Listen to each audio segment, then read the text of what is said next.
Greetings and welcome to another Excel demo with Apex Excel Training. My name is Rich and today I'll be showing you how to import the S&P 500 stock listing from the internet. So this actually was a request that came from one of the channel subscribers, so thank you so much for your inquiry and please keep them coming. So what you want to do when you want to import specific data from the web is first find a web page that contains that data. In this particular case, I'm going to use Wikipedia's listing because it's actually pretty thorough. A lot of the lists of the S&P 500 that you'll find online will just have the symbol, the security, and maybe the current price, which might be what you're interested in. This one's kind of interesting because it shows things like what sector it's in and what the sub-industry is and the headquarters. So I'll use this particular table, but again, any listing that you want to use, you just want to check out the website, make sure you know what the URL is for the site that you want to import data from. So once you've identified that, you're going to copy the URL. So let's do that. I'm going to copy that Wikipedia link. And then back inside Excel, I'll go to the Data tab. And there's a section on the left-hand side. Depending on your version of Excel, it might just say Get Data. It may say Get and Transform Data, like my version. In that section, you're going to click on From Web. From Web. So when I choose that option, I'm going to get a pop-up that asks me to enter the URL or address to the website. So I'm going to paste that in here. So that's that Wikipedia link. We'll click OK. And if you've never connected to that website before, you're going to see this connecting pop up where it's establishing the connection to that particular web page. And then you'll get a dialog box that will show you, it'll show you all the different tables that are on that particular web page. So let's click on S&P 500 component listing.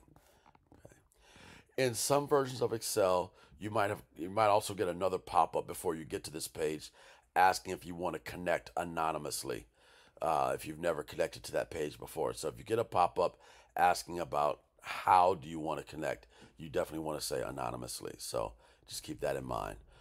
All right, so again, you're here, you've selected the table in question. Now at the bottom right, you have a couple of buttons. One is labeled Load, which is what we're going to use to simply load this data into Excel. The other button labeled Transform Data will open up another window that allows us to apply some queries or formatting to this data. So for example, if I only wanted to import healthcare stocks, you could add to this query to say, I just want to import those where the GICS sector equals healthcare. Or if you wanted to apply some formatting or change the arrangement of the columns. We'll do that in a separate session. In this one, I just want to show you how to import the data as is. So let's go ahead and click Load. And it will do so, right? It'll take a couple of ticks depending on how fast your internet connection is. It'll bring that data in, and it's going to bring it in a table format, right? So we're familiar with the table structure in Excel, and it shows you this pane on the right-hand side that is a listing of, or it represents the current query or connection that you made. You don't need that to work with the data, but if you wanted to go in and make modifications, it's a placeholder where you can go in and modify it.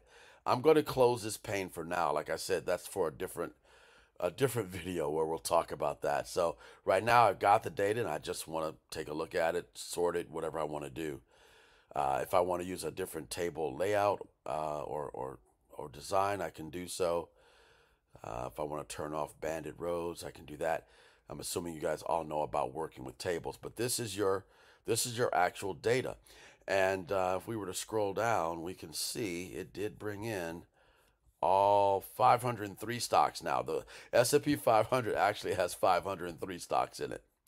Now this was not just a copy and paste or a dump. It is an actual live connection. So for example, if somebody typed over my data or somebody deleted something from my list, well, I can just go hit that refresh button, which is on the table design tab.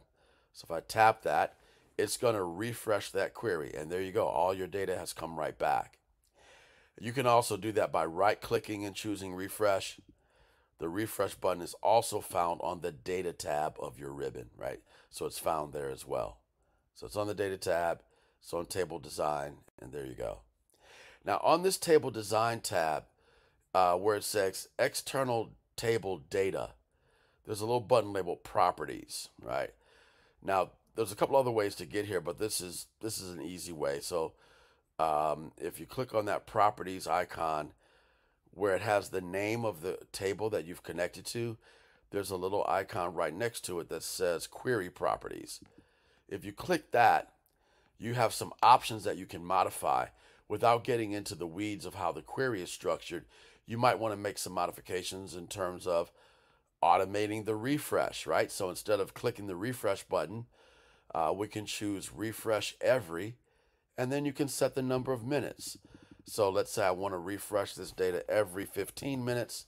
I've now set that.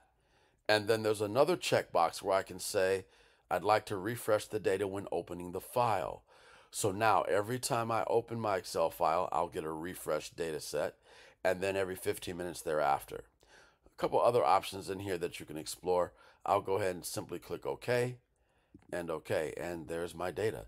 That's my imported stock list, and in this example, I brought it in from Wikipedia. I hope you found this useful. Please check in again soon for more Excel demos with Apex Excel Training. Have a great day. Peace.